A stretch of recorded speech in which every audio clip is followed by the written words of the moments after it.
Hey everybody, welcome to the Picks and Parlays Power Hour. On tap today, I am your host, Detroit Lenny. I'm filling in for Allie Burns with switch days, so if you're confused because it's the Thursday and no Allie Burns, lucky you get my pretty mug. So, Picks and Parlay Power Hour, we are here. We're going to talk some AFC West. We're going to talk the Houston Texans, over under win total regular season. And then we're going to break out some soccer. We're going to jump into some EPL for you guys. So definitely tune in for the whole show. Don't forget to give us a like button. Hit the like, subscribe, ring the bell for notifications. Do not forget to check out our sponsor over at BetMGM. Their sportsbook promo right now, when you sign up with BetMGM, all you got to do is sign up. You can use the link in the description of the video or download the app and use the promo code MORNING right here. They will give you up to $1,000 risk-free on your first bet when you use the promo code right here in this video. So definitely check that out. With me today, brought in the man, the myth, the legend, talk some AFC West and Houston Texans. Cam Ross, how we doing? The man, the myth, the legend himself, baby Jesus, the man of many names. What's up? Nothing Can't much. go by baby Jesus because you cut your hair? Right, yeah, it's kind of. Oh, all right then. I don't know what. But that was my favorite nickname for you, though. You can still call me. I know you're talking to me when you say it. So that's fair. Crazy Cam. Yeah, that one. That one worked. I had this whole when I knew that you were coming on today. I had this whole thing in my head. You ever watch Better Call Saul? We were gonna do a whole crazy infomercial. It's Crazy Cam with my hot picks for the day, and it was very cartoonish and I don't know, whatever. Sorry. Then you didn't do it. No, we didn't do it. Yeah. I didn't find the great graphics, but Mr. Cam Ross, let's talk some AFC West. There's some stuff going on in the AFC West. I think maybe the toughest division in football. West. This is a really fun division, believe it or not, and it's going to be exciting all year. Russell Wilson is a Bronco now, and Russell Wilson is also getting a lot of flack, and there's been a lot of stuff talked about him because he showed up to training camp wearing his own jersey, and a lot of people are like, I've never seen a guy walk around wearing his own jersey, so it's kind of weird, but no, the Chiefs are still the favorites, surprise, surprise, but they're a smaller favorite this year than they have been in years past because, stuff moving around, no more Cheetah, Tyreek's gone. They're a plus 175, which makes them the favorite. And Patrick Mahomes, Travis Kelce, all the weapons that the Chiefs have, they always deserve a look. They're always a threat. But this also, in regards to the Chiefs, this is the first year in, I don't know, I think since Patrick Mahomes' first year, maybe his second year, that the Chiefs actually aren't the favorite to represent the AFC in the Super Bowl. We've talked about that in the past. That honor goes to the Bills, and I'm sure I'm going to really enjoy the Bills this season, but we're not talking about them. But the Chiefs are going to be a problem. They're going to be an issue, but I think they're going to falter a little bit this year, and I think this is the most vulnerable they have been since the Patrick Mahomes era started. They got put out last year. The Bengals beat them, and I don't know how they're going to bounce back. The second favorite team is the Chargers, and I think the Chargers are going to be a problem. The Chargers, year after year, the last couple of years, they've been putting it together. They've been figuring it out. Justin Herbert, he seems to be really finding his way. He seems to be comfortable out west. He likes it out there. He's an Oregon guy, so being out west in that time zone, all that doesn't bother him. He likes it. I actually think Justin Herbert is a potential MVP this year. I think he's going to make that big of a stride. I think he's going to lead the Chargers that well and do that much. He's surrounded by weapons. He's, like I said, he's figuring it out. He's doing what he does, but the Chargers defense, they're going to be. So my concern, and not to interrupt me, my concern with the Chargers, and I'm high on Justin Herbert, and my concern with the Chargers is they kind of always look good on paper at the beginning of the year. You know what I mean? I think the Raiders are going to be a sleeper in this division. Oh yeah, I'm going to talk about them too. Mm-hmm. Yeah, I'm for sure going to talk about the Raiders too. But one of my favorite things, the Chargers, they have a really, really good offense. Clearly, I said that. Good quarterback, good receivers, good running back, Keenan Allen, all that. But Joey Bosa is going to be healthy. He's supposed to be back. And healthy Joey Bosa, healthy any of the Bosas, causes a problem for all opposing offenses. And, Bosa's going to be up front. But in years past, teams have been able to focus on him and double team him and isolate him and try to keep him down. But Khalil Mack is now a Charger. He has joined the Chargers this offseason. So they're going to be on opposite sides, and it's like a two-headed monster. They're going to really disrupt other teams' offenses. They're going to cause problems.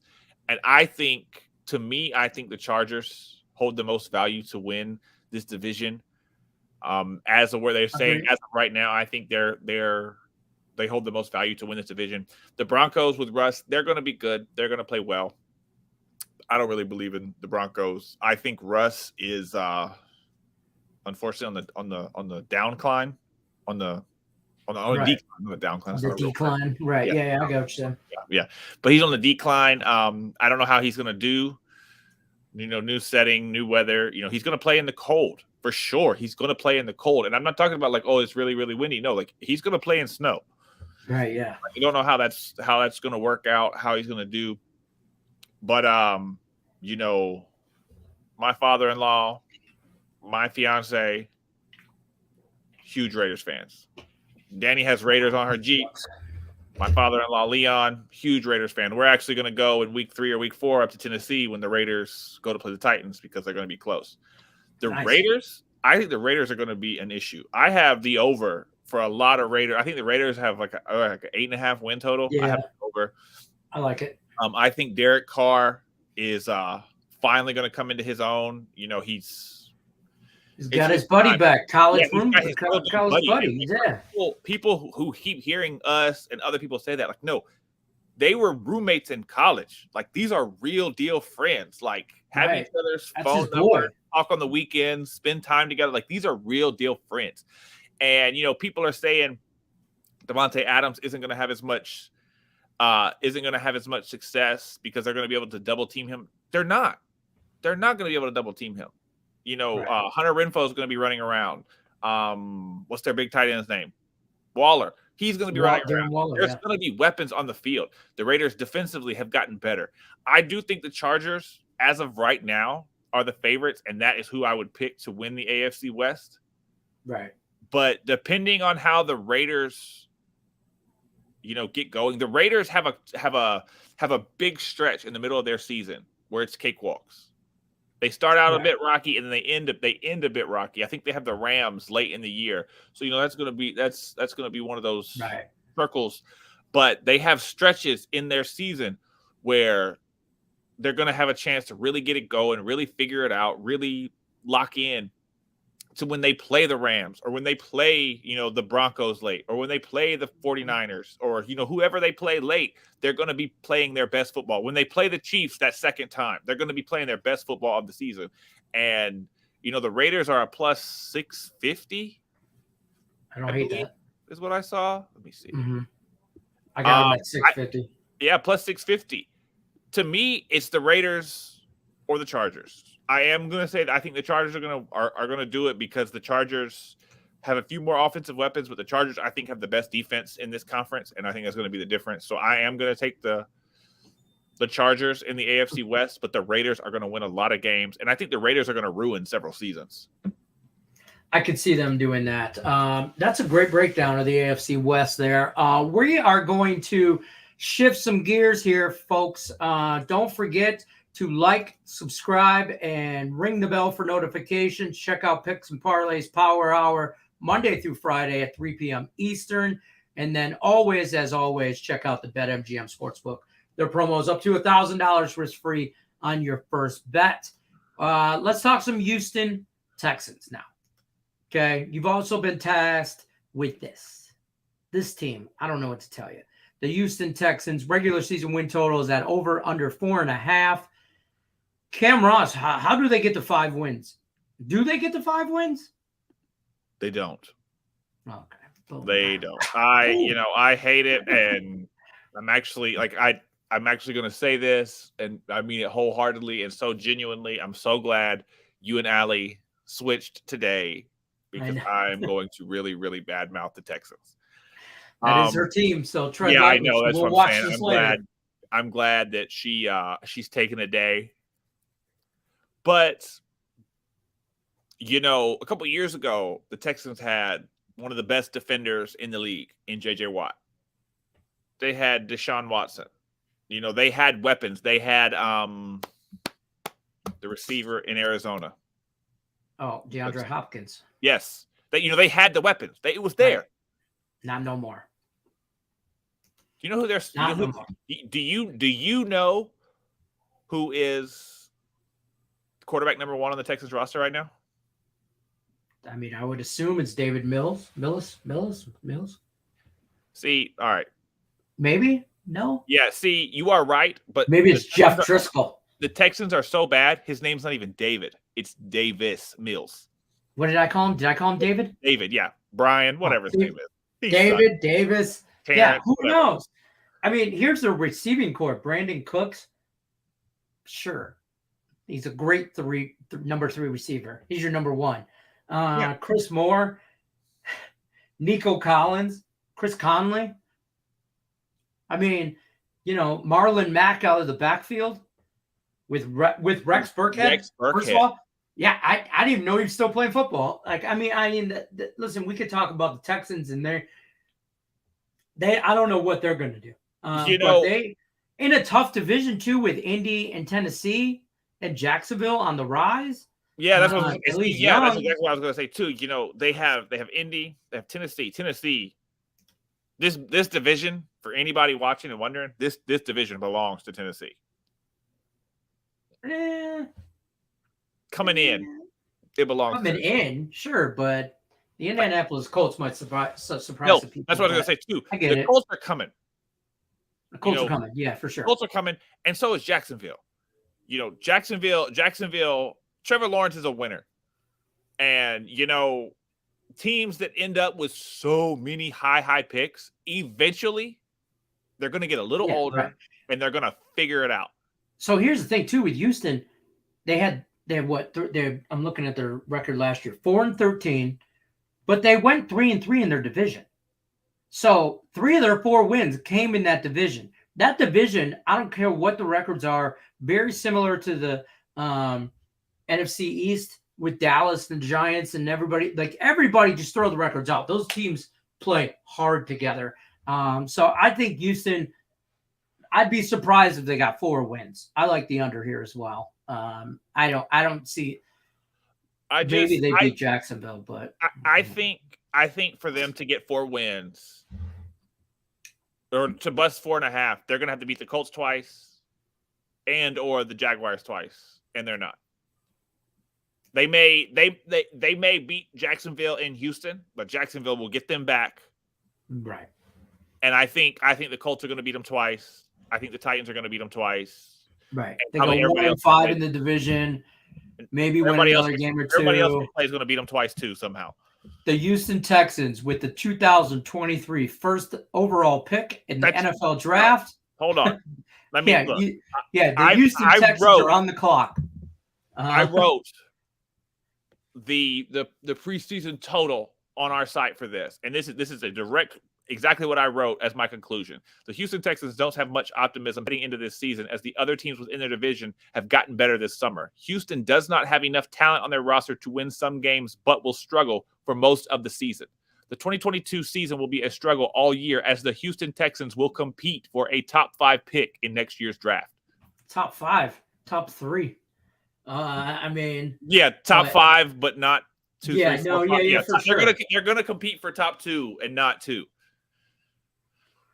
We'll see how that plays out. I agree wholeheartedly there. So, Cam Ross, I appreciate you stopping by, my friend, doing some double duty, giving us some totals, some predictions, I should say, on the AFC West and some predictions on the Houston Texans. We're going to kick you on out of here. I appreciate you stopping by, my friend. Take care. All right, brother. Good luck, everybody. Unless you're against me. Right. If you're against us, you got to go. Right. Hit All the right. road. Take care. All right, guys. That's the NFL talk. We're gonna talk some soccer now. We're gonna talk some EPL. We're gonna talk some soccer in a second here. Just let me pay some bills as usual. Don't forget to check out. First of all, don't forget to like, subscribe, ring the bell for notifications. Check out BetMGM. Their sportsbook promo right now when you sign up with them for all new customers. It's up to $1,000 risk-free on your first bet. All you got to do is sign up. Use the link in the description of the video.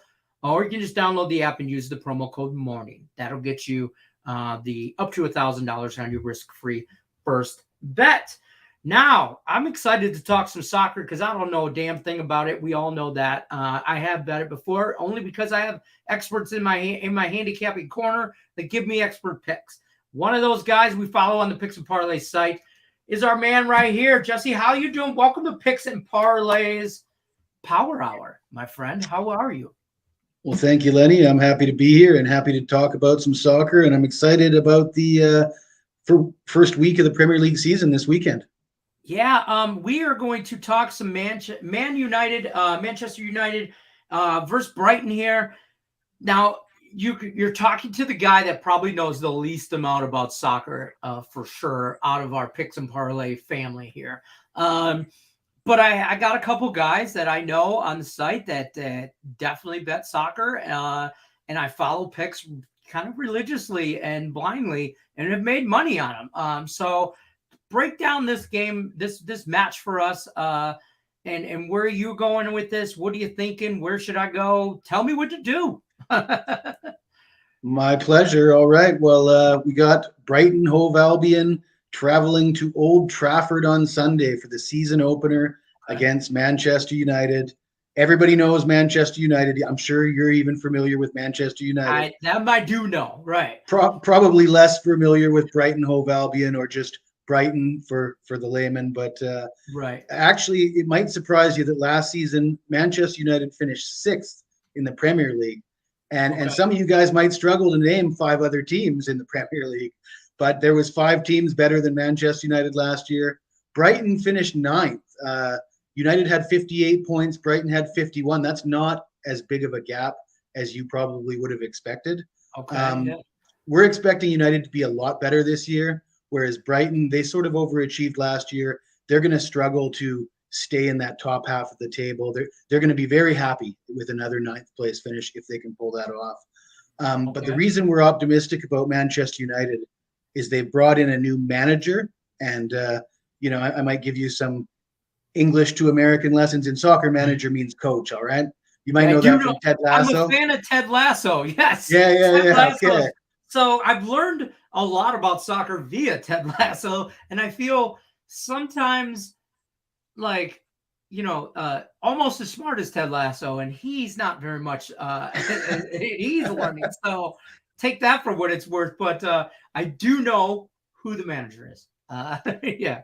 Okay. Well, United hasn't had a solid manager for a long time. The last time they had stability at the manager position was with a guy named Sir Alex Ferguson, who he's basically aged out. He's very old now. But I mean, Manchester United, when they were a powerhouse, that when you think of Manchester United as one of the better teams in the Premier League, you're thinking of the era of Sir Alex Ferguson. And that's when they had Cristiano Ronaldo and Wayne Rooney and Ruud van Nistelrooy and all these big superstars. But since then, they hired a guy named David Moyes, who also was a manager at Everton, and that didn't work out at all.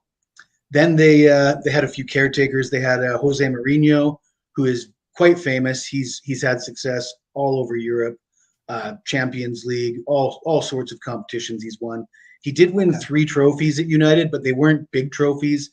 They won the Europa League, they won the FA Cup, but they didn't win the league. They didn't win the Champions League, which is what they're going for.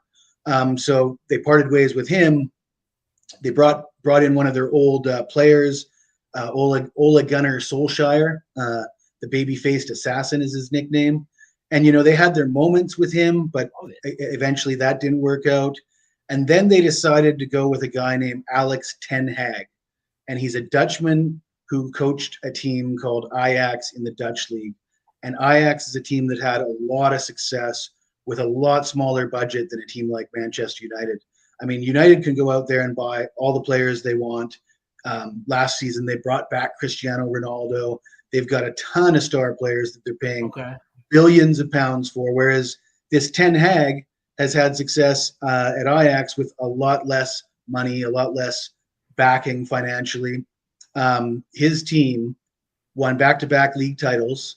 They won back-to-back league cups, and they were the fastest team in history to win 100, or he was the fastest manager in history to win 100 matches in his first 128 games as manager. So that's a pretty strong winning percentage. He led that team deep into the Champions League, which is also quite impressive.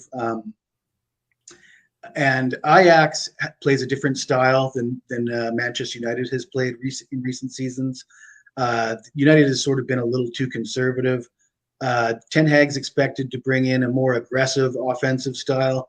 His Ajax squad scored 98 goals in 34 domestic league matches last year. And for comparison, Manchester United scored 57 goals in 38 matches. So almost double the production. Of course, you're not comparing apples to apples. The Dutch league isn't quite as strong as the Premier League. But so far in the club friendlies, which is like the preseason, the warm-up matches that United's playing, it's looked pretty good. They've scored a lot of goals. A lot of their young, talented players. A guy by the name of Marcus Rashford scored a couple goals in 5 friendly matches. Jadon Sancho, another Englishman that's on the English national team, 3 goals in those 5 friendly matches. He only scored 3 goals in all of last season. Anthony Martial scored 3 goals. He only scored 1 goal all of last season. He had trouble getting into the lineup. So, really exciting for these young players to perhaps get more of an opportunity. The most famous Manchester United player right now is Cristiano Ronaldo, but he's on his way out the door. He's unhappy there. He doesn't want to be there. He wants to move on.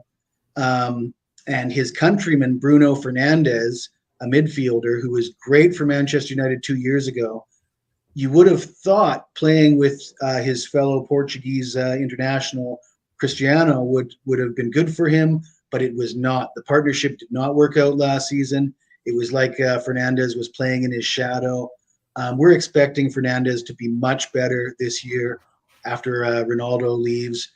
He's been very satisfied with the new tactics of the new manager, and he's expecting big things. I'm expecting big things, and I'm looking at Manchester United on the money line here. The best price I could find was -165. So beware, that does mean you lose if it's a draw, but United's a strong team at home with a new manager. Another negative thing for Brighton is their most valuable player, a guy named Mark Cucurella, defender. He got poached by Chelsea just the other day, so they're losing probably their best player, certainly their best defender, to another Premier League club. And they're on the road in week 1 against a team that's just got superior talent, superior coaching. That makes sense. Do you now? I see the total here. I got a 2.5, and I'm the guy that I might like to dabble in some totals here and there. I've been known to. Do you like? Is that something I should look at? I mean, it looks a little my book right here. That everybody knows shop your lines. But I have it at that 2.5. A little juice to the under. Is that something? Can we get 3 goals out of this match, or do we really want to stay with Manchester, take the money line, and walk away? No, you make a great point. Like I said, this is a different style of team than what we've seen last year for Manchester United. They're going to be more aggressive. Ten Hag plays a more aggressive style. Like I said, his team last year in the Dutch league scored 98 goals in 34 matches. So that's basically they're averaging 3 goals themselves, right? Yeah. And United was not great defensively last year. Their biggest defensive or their highest paid defender, Harry Maguire, really struggled. They do have that is their weakness. They will score goals, but they'll probably also concede goals. So the over is a pretty good call. The only thing I'll say is I don't like to play overs in week one, in a lot of sports, in NFL or, any sport. Right. Yeah. Tread you know, lightly on the overs totals. in Yeah. week Yeah. one are usually, not the sharpest play, but I would look at overs for Manchester United games moving forward, certainly. Okay. All right. I don't hate that. I mean, yeah. I mean, I see the team totals. Manchester's 1.5, but it's juiced to -140. So they're kind of trying to tell you, and then Brighton's is only at 0.5. So the book is telling me this match. I keep saying game. Forgive me. Soccer talk match is going to end up maybe 2-0. Well, there's one more angle I could bring up. The last meeting between these teams was at Brighton. Brighton blew them out 4-0. So this sets up a bit of a revenge angle. Right it's now, on their mind. Yeah. Now they're coming to Old Trafford. These guys spanked them last year. 1-0 is probably not going to be good enough for Man United. They're going. I fancy them to score at least 2 goals. I like it. All right, Jesse, I appreciate it. And hey, listen, tell us about picks and parlays. What you got going on over there? I see you on the leaderboards here under the Hot Cappers. You're number 2 out of the Hot Cappers, right up there, plus 745 units. And I think that's like a last. I don't even know. I think that's you're 8-0, and you got an 8-0 run going on according to this website of MLB. What is this stuff? I got to tell you, I feel like I won the lottery because 8-0 baseball runs aren't that rare for me, to be honest with you. But the timing, right around that trade deadline, coming out of the All-Star, that's hard. That's a tough time to bet baseball. So if you can escape that 2-week period with an 8-0 run, that's nice going. Done. Clear sailing from here on out. You know what I mean? Well done. Yeah, absolutely. And if you're over there at picksandparlays.net and you're looking for any of our premium handicappers, including Jesse here, who's otherwise known as the Iceman, by the way. I should have mentioned that at the beginning of the show. I apologize. But use the promo code over at Picks and Parlays. That promo code CFL will save you 20% off everything on the site. So definitely check that out when you're looking for any of Jesse's plays in the MLB. Soccer's right here. It's honest. It's out. It's week 1 starting. So any of those premium picks, definitely use that promo code. I appreciate you stopping by, my friend. Hopefully, I know it's our first video together. Hopefully we get to work together a lot more on the Power Hour here coming up in the looking forward to football season, my man. So we will talk soon. Thanks for stopping by. Take care. All right, guys. Don't forget to check out don't forget to hit the like button, hit the subscribe button, ring the bell for notifications. Check out BetMGM. Like I said, their promo is up to $1,000 risk-free on the first bet. All you got to do is use that promo code MORNING. Picks and Parlays Power Hour, Monday through Friday, 3 p.m. Eastern. We'll see you guys tomorrow. Till then, you know the drill. Take care. Good luck, unless you're against me.